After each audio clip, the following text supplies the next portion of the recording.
Shalom saudara. Apa kabar pagi ini? Puji Tuhan ya.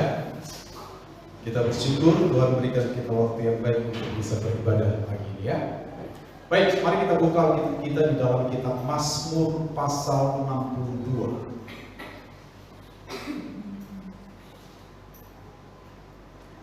Mazmur pasal 62. Ya.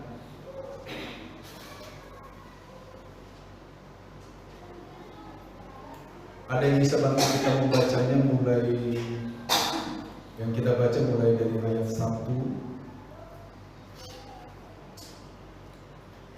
sampai ayat 9, saudara.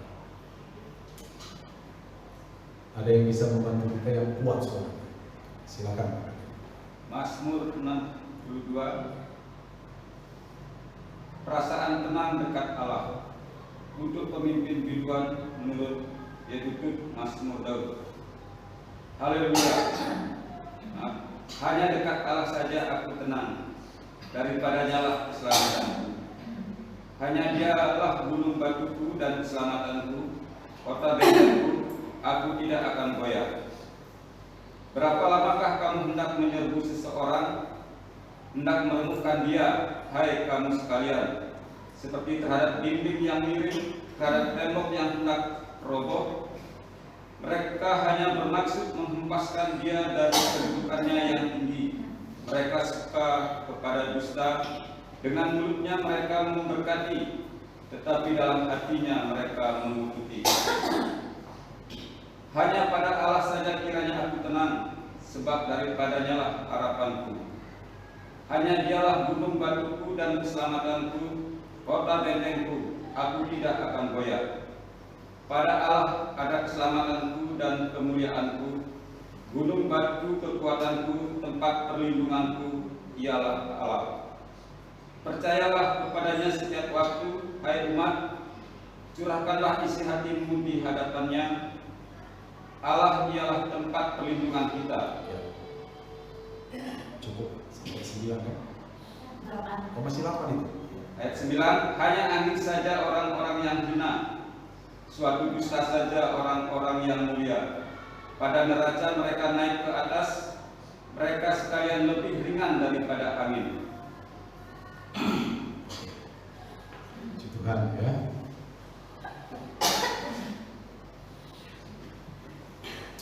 Baik saudara-saudara ya.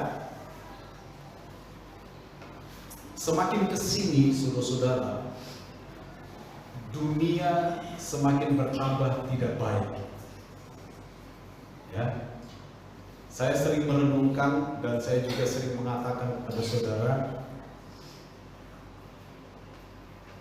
bahwa dunia ini tidak akan semakin baik. Itu sebabnya firman Allah pernah berkata, ya,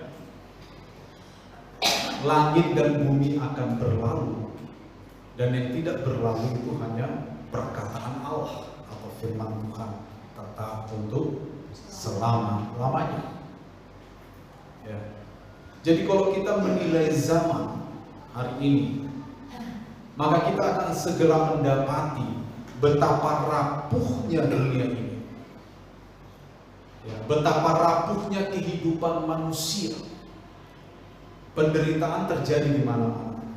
Dalam 2 minggu saja ada 4 kapal yang tenggelam di Indonesia. Kalau saudara ikuti berita, ya, kapal pertama tenggelam, 140 lebih meninggal. Ya, dan dalam bulan ini saja tragedi demi tragedi itu bisa kita dengar. Mulai dari tragedi Kanjuruhan, ya kan? Main sepak bola 132 orang mati ya, di dalam stadion sepak bola. Tragedi di Korea Selatan minggu yang lalu, ya, memperingati Halloween, budaya Barat diperingati, ya, hampir 150 orang meninggal, termasuk salah satu artis Korea yang sedang ngetop, yang iklannya juga ada di Indonesia. Dan kita mendengar kondisi yang ada di dunia ini, kadang-kadang kita terkejut, saudara. Betul? Betapa rapuhnya kehidupan manusia ini. Itu sebabnya saudara-saudara, firman Allah berkata, manusia itu sebenarnya hanya hembusan nafas belaka. Lalu dengan apakah ia dapat dibandingkan? Ojo dibanding-bandingke. Betul? Manusia itu hanya hembusan nafas. Jadi manusia itu hanya gini. Begitu Tuhan bilang stop, stop. Betapa rapuhnya dunia, betapa rapuhnya manusia. Di dalam kerapuhan kehidupan, kita mengalami berbagai peristiwa yang secara daging kita tolak karena tidak enak, saudara. Betul? Di antara kita saya pikir tidak ada satupun yang memimpikan kita mengalami penderitaan. Ya, tadi malam iseng-iseng saya capek, lalu saya baring-baring lihat YouTube, saudara. Yang muncul di beranda saya kok peristiwa tsunami Aceh 2004 tanggal 26 Desember tepat hari Minggu pagi pukul 7:58 waktu Indonesia Barat. Jadi tagline-nya begini, 1 jam sebelum tsunami Aceh. Saya melihat video itu, saudara. Di sana digambarkan betapa orang-orang ceria. Kebetulan yang menggambarkan mungkin penyair, jadi bahasanya sangat puitis. Ya, anak-anak muda berlari, olahraga, ada yang sedang berduaan tuh hari Minggu pagi di taman, ya kan? Beberapa dari antara mereka tetap berjualan di pasar, yang lainnya sedang mempersiapkan diri mau piknik ke laut. Beberapa penduduk masih tidur karena itu hari libur, ya. Digambarkan dengan sedemikian dramatis, saudara. Dan tiba-tiba terjadi gempa bumi 8,9 skala Richter. Gedung-gedung roboh, orang-orang ketakutan. Dan ketika gempa itu berhenti, saudara, terjadi keajaiban bumi, air laut surut beratus-ratus meter dan ikan-ikan ketinggalan. Banyak penduduk itu datang ke laut itu, penduduk di pesisir pantai itu, dan mereka asik menangkap ikan yang ketinggalan air tadi. Mereka tidak tahu bahaya yang beberapa menit lagi menghancurkan, lantahkan Aceh besar dan sekitarnya. Dan digambarkan begitu tsunami datang, air berdiri seperti tembok sekitar 30 meter tingginya, menghancurkan bagian Aceh, Thailand, Malaysia, India, dan beberapa negara Asia Tengah. Kehidupan sangat rapuh, betul? Kehidupan sangat rapuh. Apakah di antara kita ada yang menyadari bahwa hidupmu sangat rapuh? Apakah ada yang selalu tidak ingat bahwa hidup kita ini rapuh, menganggap bahwa hidup kita ini baik-baik saja? Saya bukan orang yang pesimis. Ya. Ilmu psikologi mengajarkan kita untuk selalu optimis. Tetapi ilmu psikologi kebanyakan sangat humanis. Mereka lupa bahwa sisi kehidupan tidak selalu humanis, saudara. Fakta kehidupan tidak selalu humanis, betul? Sebagai orang percaya, kita harus menyadari bahwa hidup kita rapuh, bahwa hidup kita tidak kuat. Kita hanya hembusan nafas saja.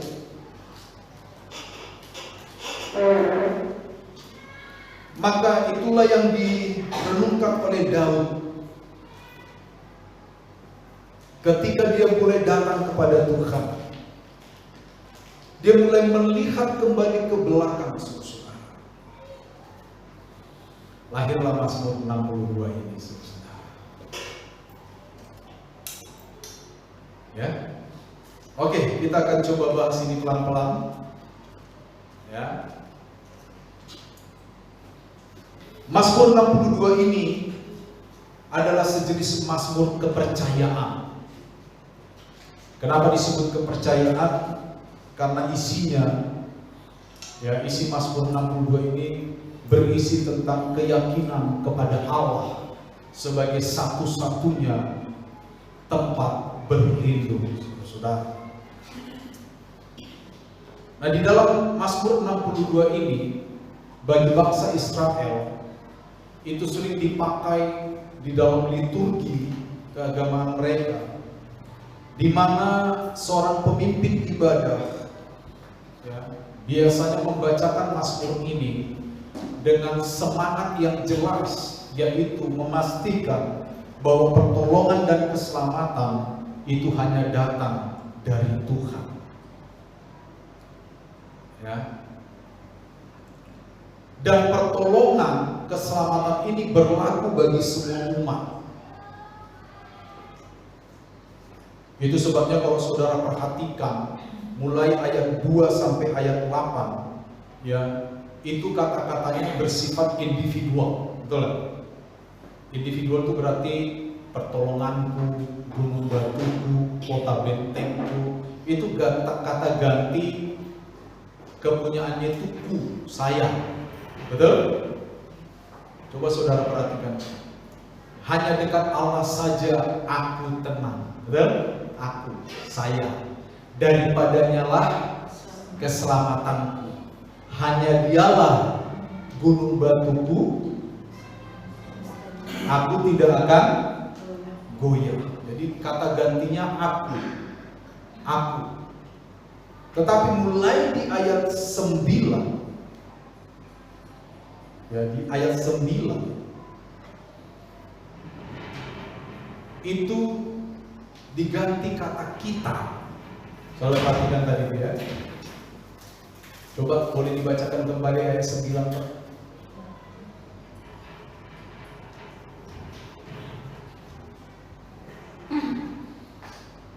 Hanya angin saja orang-orang yang hina. Kalau gitu ayat 8 berarti. Nah, itu dia tadi ayat 9 tuh. Saya juga bingung, apa kitab saya beda sama Pak Kadek. Oh, Bapak pakai handphone ya? Ya. Oh, berarti ayat 8 di sini. Ayat 8, percayalah kepadanya setiap waktu, hai umat, curahkanlah isi hatimu di hadapannya. Allah ialah tempat perlindungan kita. Nah, jadi di ayat 8 itu dari individu aku itu mulai ditarik kepada kita. Percayalah kepada Tuhan, hai umat. Tuhan adalah tempat perlindungan kita. Artinya apa, saudara-saudara? Mazmur 62 ini sedang menyasar kehidupan seluruh orang percaya. Mazmur 62 ini sedang berkata bahwa keyakinan akan pertolongan Tuhan itu tidak hanya menjadi milik Daud seorang, itu tidak hanya menjadi milik Raja Daud seorang, tetapi merupakan milik seluruh orang yang percaya kepada Tuhan. Ya. Pertolongan Tuhan itu berlaku bagi setiap orang yang menaruh harapannya kepada Tuhan. Daud adalah seorang raja yang sangat terkenal di Israel. Bahkan Mesias atau Yesus Kristus itu lahir dari keturunan Daud. Tetapi Allah memberikan keselamatan dan pertolongan itu bukan hanya kepada Daud sebagai seorang raja, melainkan kepada semua umat yang percaya kepada nama Tuhan.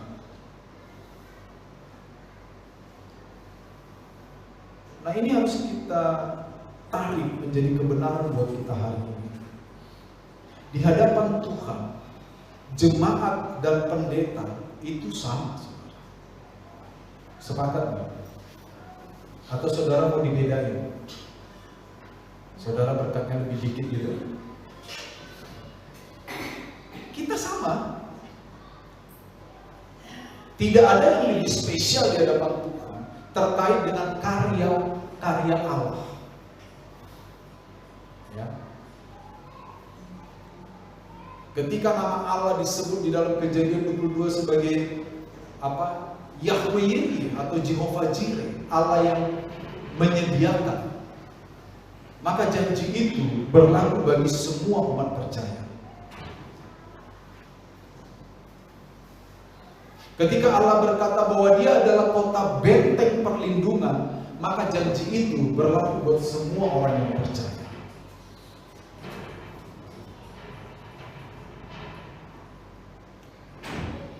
Kenapa kita memerlukan Tuhan sebagai tempat perlindungan kita, saudara? Karena kita rapuh. Benar ya? Suatu kali Hairil Anwar membuat sebuah puisi yang judulnya Aku. Ada yang masih ingat puisi itu? Aku, jika sampai waktu, ku tak mau seorang pun merayu. Tidak juga kau. Aku ini binatang jalan dari kumpulan yang terbuang. Biar peluru menembus tubuh, aku tetap menerjang, meradang. Dan akhir dari puisi itu, saudara tahu apa? Dan aku akan lebih tidak peduli. Aku mau hidup 1000 tahun lagi. Saudara, itu hanya puisi. Apa yang digambarkan oleh Hairil Anwar di akhir dari puisi itu nggak bisa kita pahami secara literal bahwa manusia bisa hidup selama itu. Saudara tentu akan bilang, Adam hidupnya hampir 1000 tahun. Oh, itu dulu. Manusia itu rapuh. Betul? Saudara bisulan di pantat kiri aja udah nggak datang ke gereja. Betul? Padahal masih ada pantat kanan buat duduk.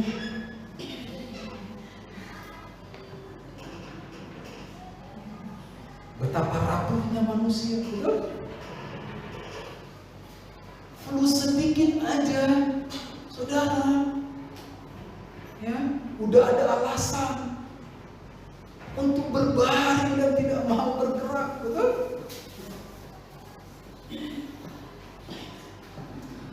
Jangan saling melihat, nanti saya tahu tuh siapa oknumnya.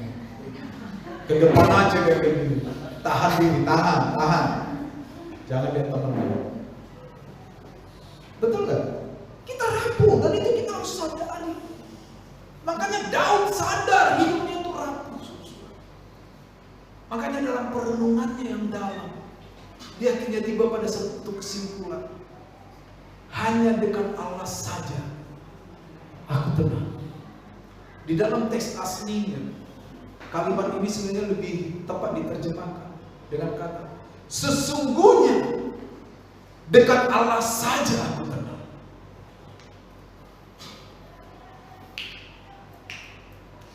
Merupakan sebuah keyakinan Daud. Ya.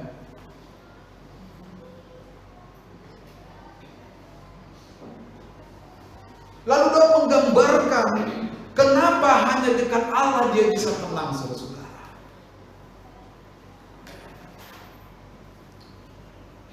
Di sini Daud menggambarkan Tuhan dengan berbagai simbol. Mulai dari ayat 2, 3, dan 7 dikatakan bahwa Tuhan itu adalah keselamatanku. Dan itu 3 kali diulang. Ayat 2, ayat 3, dan ayat 7. Lalu setelah itu Daud juga menggambarkan Allah dengan kata apa? Gunung batuku. Pada saat itu gunung batu itu identik dengan tempat persembunyian di waktu bahaya. Kalau saudara ingat peristiwa Rahab di dalam kitab Yosua yang menyembunyikan 2 pengintai, waktu Yosua memerintahkan 2 pengintai untuk mengintai Yeriko, ketika Rahab menyembunyikan 2 pengintai itu supaya mereka tidak ditangkap oleh tentara Yeriko, maka 2 pengintai itu disuruh lari kemana? Ke batu-batu itu. Di dalam gunung batu biasanya ada lubang-lubang, liang-liang, tempat di mana orang bisa bersembunyi dan susah ditemukan oleh musuh. Kalaupun ada musuh datang, maka bisa dipastikan musuh ini akan mati, karena dengan mudah orang yang bersembunyi akan membunuh dia. Makanya di dalam Alkitab, kalau saudara ketemu kata gunung batu, itu bukan berarti Allah terbuat dari batu. Apalagi kita tuduh Allah kepala batu. Kita yang kepala batu, saudara. Betul? Gunung batu berarti bahwa Allah adalah tempat kita bersembunyi ketika kita ketakutan.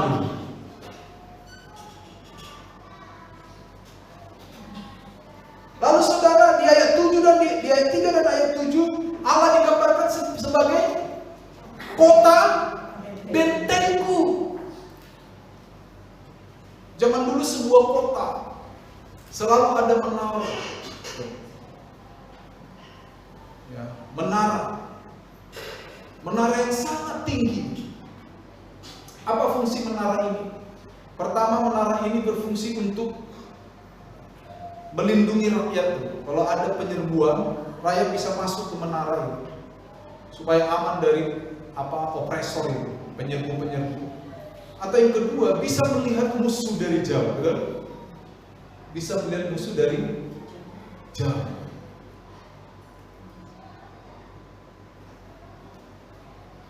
Jadi kita tahu tuh ada bahaya apa yang sedang mendekat. Nah, Tuhan digambarkan sebagai kota benteng.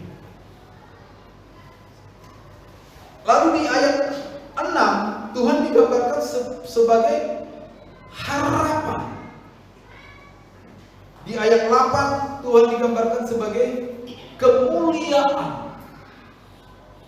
Di ayat 8 dan 9 Tuhan digambarkan sebagai tempat perlindungan. Nah, semua atribut Allah yang disebutkan oleh Daud dalam Mazmur 62 ini adalah gema dari pengalamannya di masa lalu. Apa maksudnya itu? Pada waktu Daud merenungkan tentang Tuhan, maka muncullah ingatan-ingatan tentang pengalaman di masa lalu. Bagaimana waktu Daud dikejar-kejar Absalom anaknya sendiri. Bagaimana waktu Daud dikejar Saul dan hendak 2 kali dibunuh.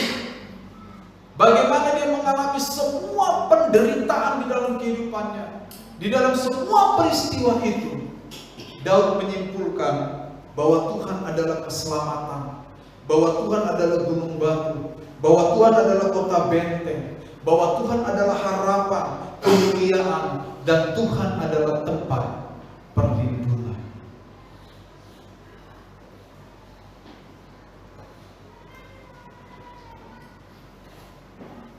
Artinya, saudara, Daud tiba pada sebuah kesimpulan yang jelas tentang siapa Tuhan yang dia sembah. Itu betapa pentingnya pengalaman rohani dengan Tuhan, saudara. Betapa pentingnya keintiman dengan Tuhan secara pribadi. Ketika kita intim dengan Tuhan,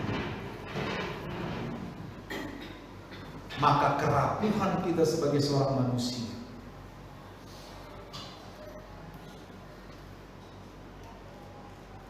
itu ada di dalam tangan Tuhan. sesuatu yang ada di dalam tangan Tuhan tidak akan rusak. Amin. Amin. Tapi kalau kita tidak ada di dalam tangan Tuhan, kerapuhan itu akan sangat terlihat jelas dalam hidup kita. Kenapa banyak orang Kristen masih stres? Ada di antara saudara yang hobinya stres? Ini saya tanya serius ini. Ada yang punya hobi stres? Dikit-dikit stres, dikit-dikit stres kok, dikit-dikit. Persoalan kecil stres, persoalan besar stres. Setiap persoalan stres. Hati-hati, bisa jadi kita tidak intim dengan Tuhan. Betul?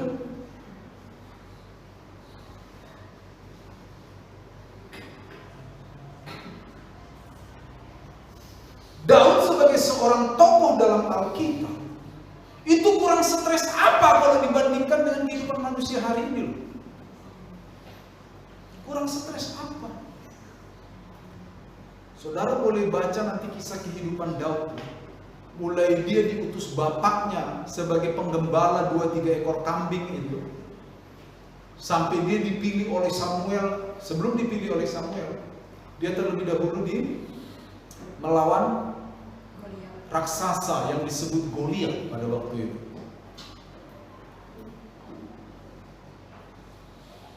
Dipilih menjadi raja menggantikan Saul. Saul cemburu. Lalu Saul 2 kali mengambil spearsnya itu tombak, mau ditancepin ke dinding. Untung Daud badannya masih lentur, aliran darahnya masih lancar. Jadi dia bisa mengelak, dikit aja, cepat. Benar? Dia dikejar ke gua-gua oleh Saul sampai dia pura-pura gila. Daud pernah loh pura-pura gila ketika dikejar oleh Saul. Dia sampai ke tangan raja Filistin. Padahal Filistin kan musuhnya Israel kan. Lalu Filistin bilang, "Tuanku, bukannya ini dia Daud yang orang Israel nyanyi-nyanyi tentang dia? Saul mengalahkan 1000 musuh, tetapi Daud 10.000. Ini nih, bunuh dia ini Tuhan. Ini orang Israel nih." Langsung Daud pura-pura gila. Loh, suruh baca nanti itu. Dia pura-pura gila, saking takutnya dia. Tuhan aku dari tangan Raja Filistin. Mati sudah ini. Daud itu hidupnya kalau saudara simpulkan saudara. Jangan saudara lihat ini Daud itu raja yang terkenal sampai sekarang. Makanya manusia itu kan seringkali lihat apa? Ending dari, ujung dari kehidupan seorang, betul nggak? Enak dia, punya mobil Fortuner, Avanza. Dia nggak tahu perjuangan orang ini seperti apa, gilanya itu dia nggak tahu. Yang dia lihat cuma apa? Waktu dia nyetir Fortuner, enak kali dia tuh Bang. Coba aku seperti dia. Padahal dia bangunnya jam 9. Orang dunia bilang rezekinya sudah dipatok ayam. Ayamnya dikejar gak dapat, lari.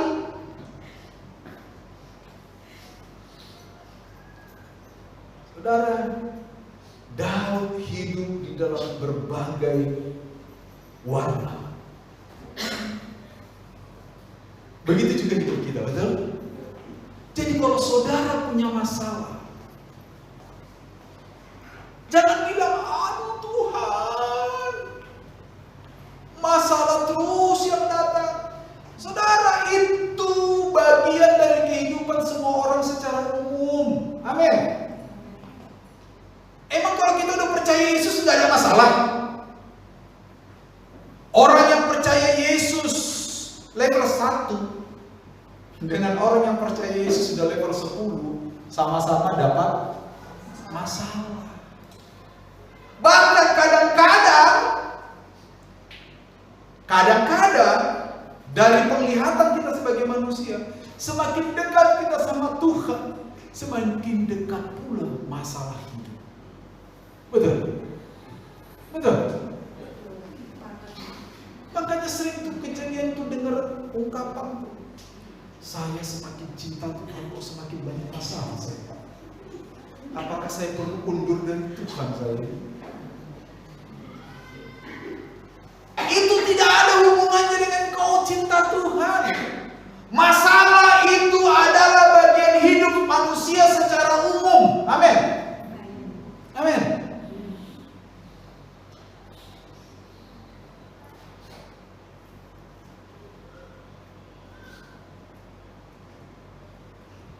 Ya.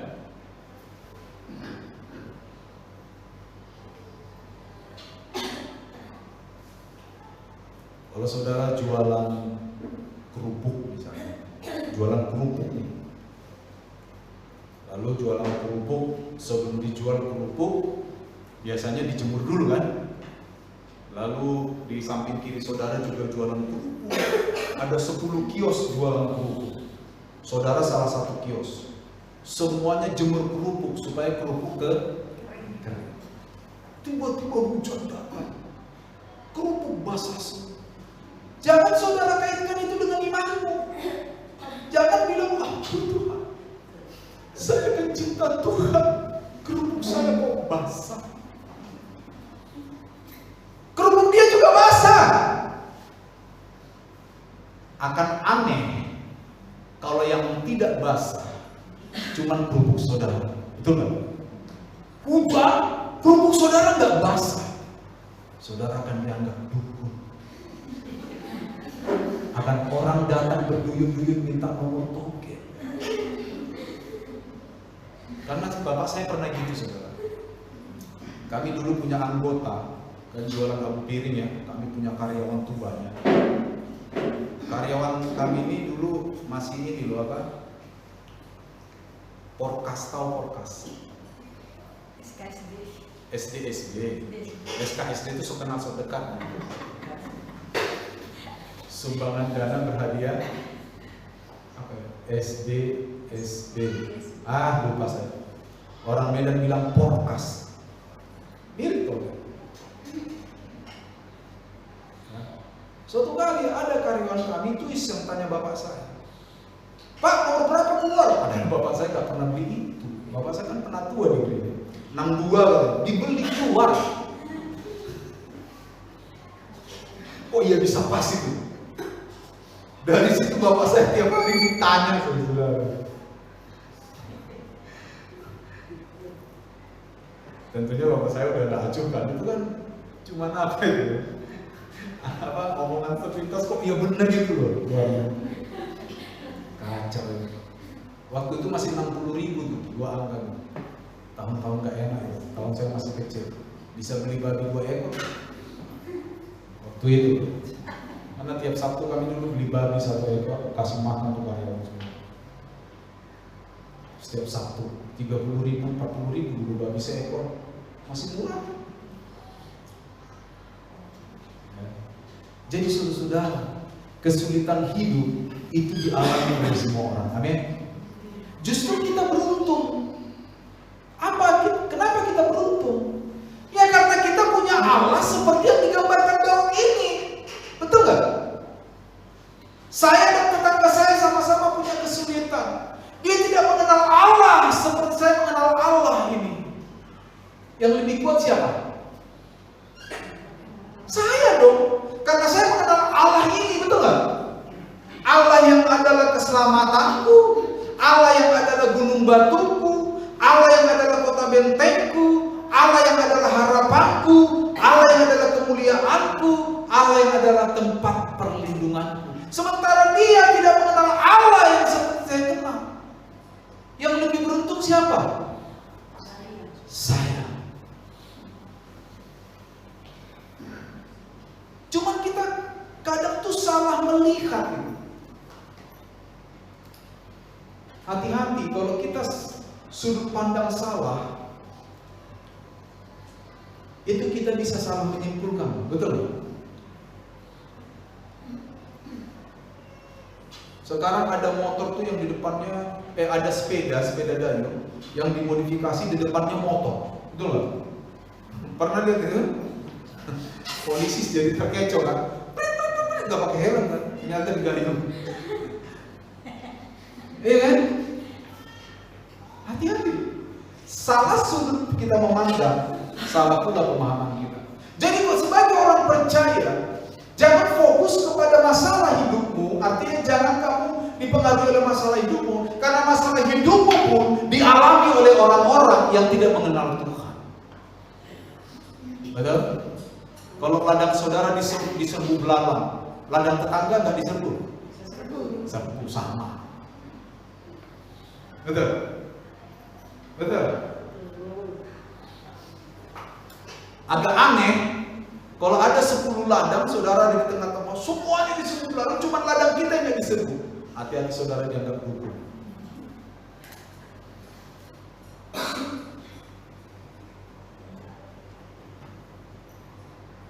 Jadi sebagai orang percaya, kita harus bisa menerima kenyataan bahwa masalah terjadi pada kehidupan manusia. Tetapi kita juga punya kenyataan bahwa ada Allah yang kita sembah, yaitu Allah yang bisa kita jadikan menjadi tempat di mana kita berlindung. Dua kenyataan ini, kalau kita jalani dengan benar, maka kita akan menjadi pemenang dalam hidup kita. Itu sebabnya Daud, sekalipun dia mengalami terlalu banyak kejadian-kejadian yang tidak mengenakan dalam hidupnya, dia bisa sukses sebagai Raja Israel sampai dia digantikan oleh Salomo putranya. Betul? Tidak seperti Saul yang tidak sukses. Dia harus mati bunuh diri karena Saul gagal mengenali Tuhan dari sudut pandang yang benar. Mari kita bertuhan dengan cara yang benar. Amin. Banyak orang Kristen hari ini belum bertuhan dengan cara yang benar.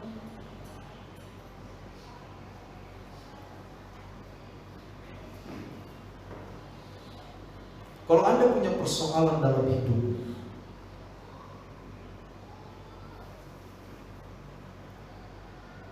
kita harus minta Tuhan terlibat dalam persoalan itu dengan cara seperti doa Salomo. Waktu pertama kali dia ditahbiskan menjadi raja dan dia pergi. Dia bermimpi di suatu malam dan Tuhan berkata, Salomo, apa yang kau inginkan supaya aku berikan kepadamu? Apa yang dijawab oleh Salomo?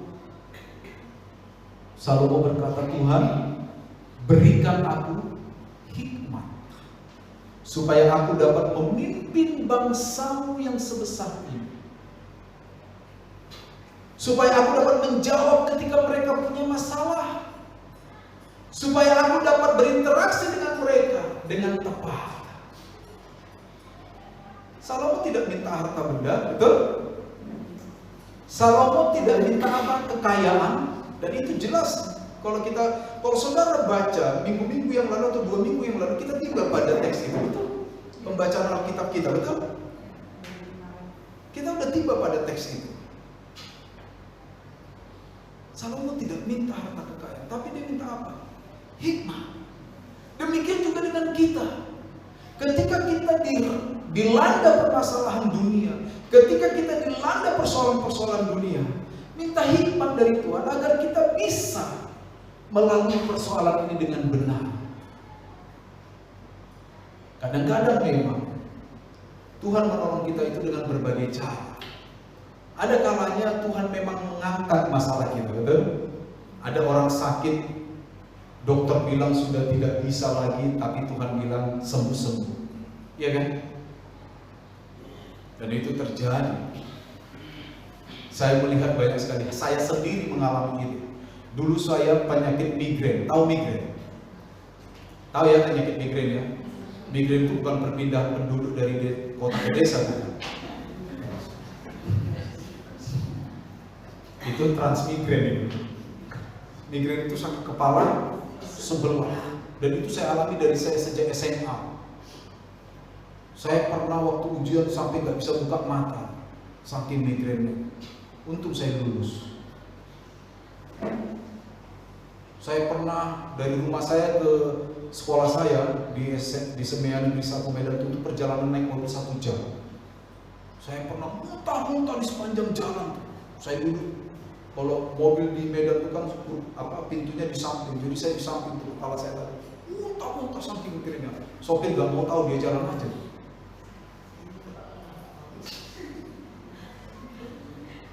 Saya berjanji, kalau saya ketemu sopir itu sekarang, saya kasih uang. Tega. Waktu saya di Papua, kampung migran saya, setiap jam 9 pagi kampung dulu, dan itu terjadi 4 jam setiap hari, jam 9 sampai jam 1 saya kena migran. Dengan musik yang baca duk, itu kayak di Palu tuh, ya kan? Saudara pernah migran kan? Jadi kalau pendeta saya putar musik, saya marah tuh, matikan tuh musik, sakit, tapi tetap saya goyang. Matikan.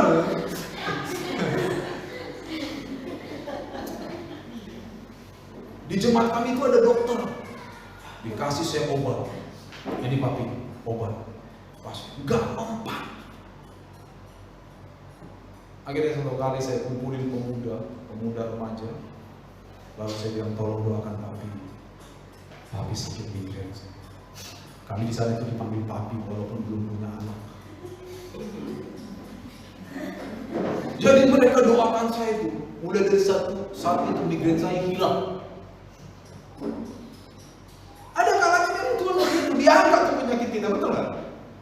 Tapi ada kalanya Tuhan tidak angkat masalah kita, tapi Dia beri kita kekuatan tuh, betul? Ada orang yang migran kayak saya, migrannya nggak diangkat, sama-sama orang percaya, tapi dia bisa menikmati migran itu dengan kekuatan dari Tuhan. Waktu migran itu dia rasakan memang sakit, tapi dia bisa menikmatinya dengan kuasa Tuhan. Itu juga pertolongan Tuhan, betul? Makanya saya bilang ya, cara Tuhan bekerja di dalam orang per orang itu beda-beda. Saya selalu bilang sama saudara, jangan mengharapkan cara yang sama engkau alami dengan apa yang dialami oleh orang lain. Karena Tuhan itu mungkin saja dengan cara yang berbeda menolong kita. Ya kan? Jangan bilang, Tuhan, dia kan sama sama saya, migrannya kok diangkat, sembuh. Saya juga berdoa, kok migran saya gak diangkat-angkat. Apa bedanya saya dengan dia, Tuhan? Pernah gak mengalami gitu? Membandingkan diri kita dengan orang lain, betul? Pernah? Saudara semua kudus ya, cuman saya yang pernah begitu berarti. Tuhan, saya rajin loh Tuhan, doa malam, KKA, doa apa lagi?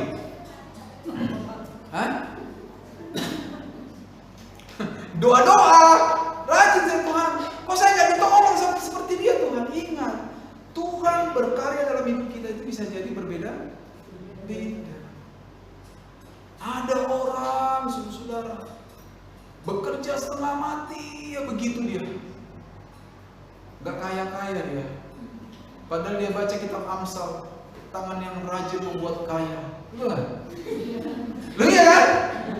Kemalasan apa itu di kitab Amsal itu? Kemalasan membuat kau miskin. Tetangganya malas banget. Di PS6 yang ada, iPhone 13 yang lengkap.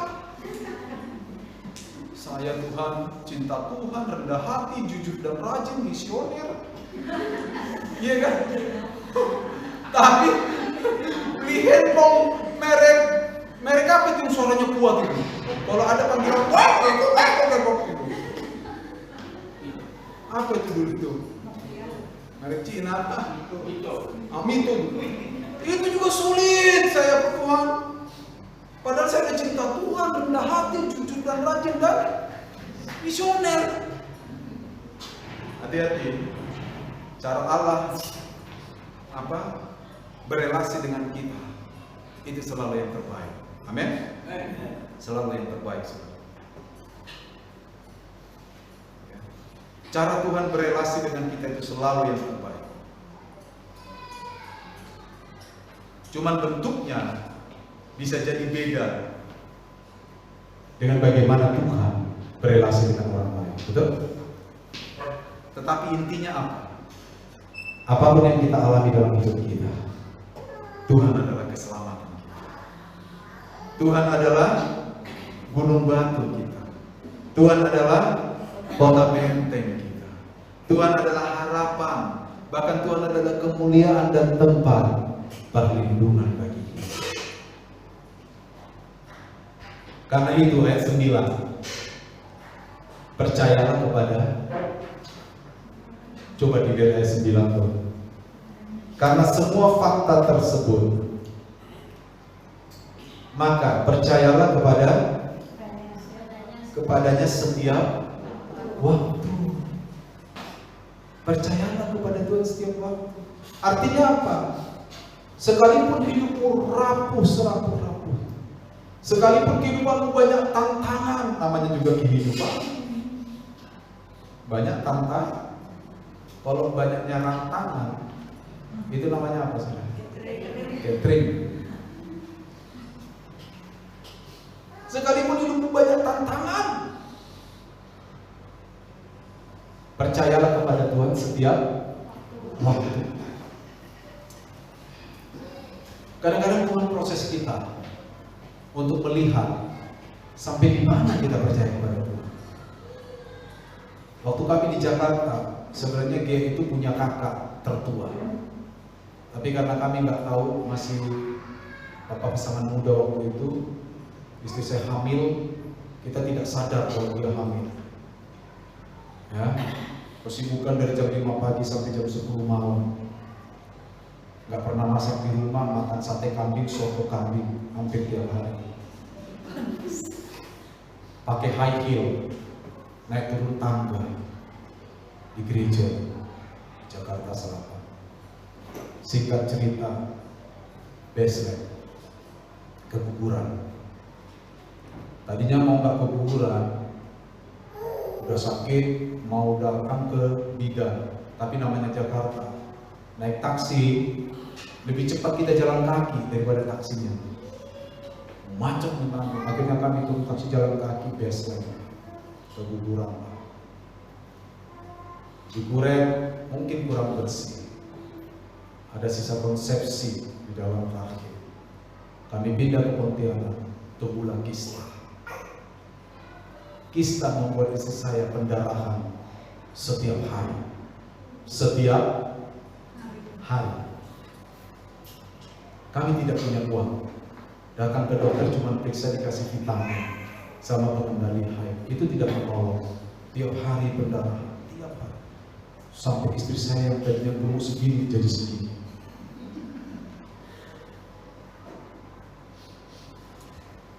Tanya dokter, ini jalan keluar apa dok? Operasi pak. Di mana? Saya kira di Pontianak. Kalau nggak di Jakarta, di Singapura. Nggak ada tempat lain. Biayanya berapa dok? Sekian. Kami cuma bingung 15.000. Artinya kami tidak bisa melakukan itu. Satu-satunya harapan adalah Tuhan. Lalu setiap hari kami berdoa. Sementara pendarahan setiap hari. Dan darahnya itu gak dikit. Dan warnanya merah. Mana ada darah dia?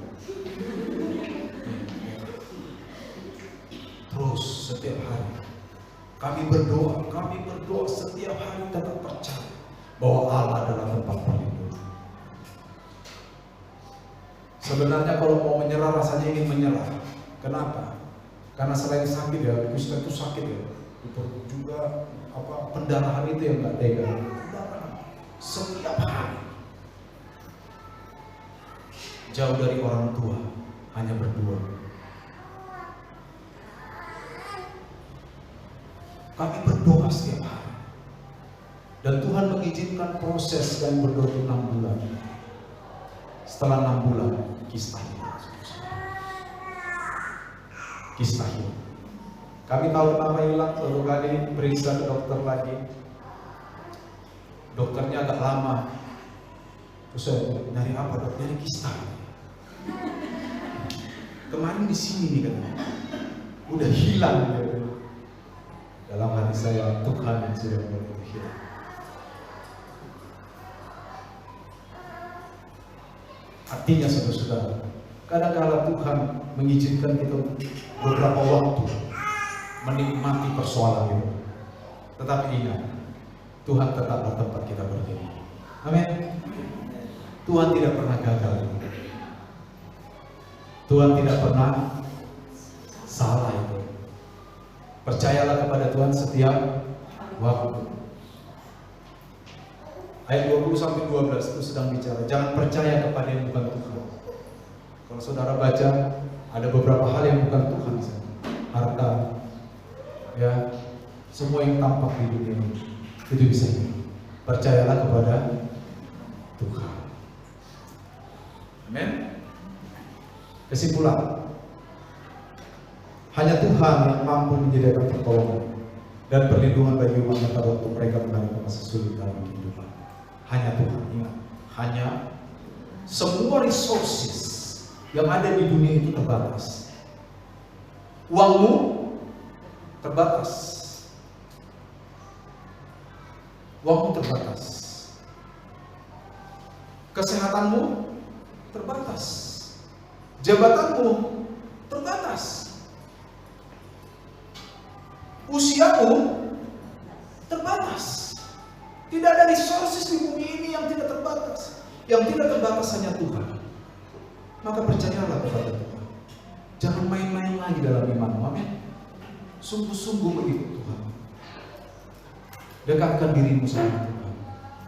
Hanya dekat Allah saja aku tenang. Daripadanya selamat. Tuhan memberkati.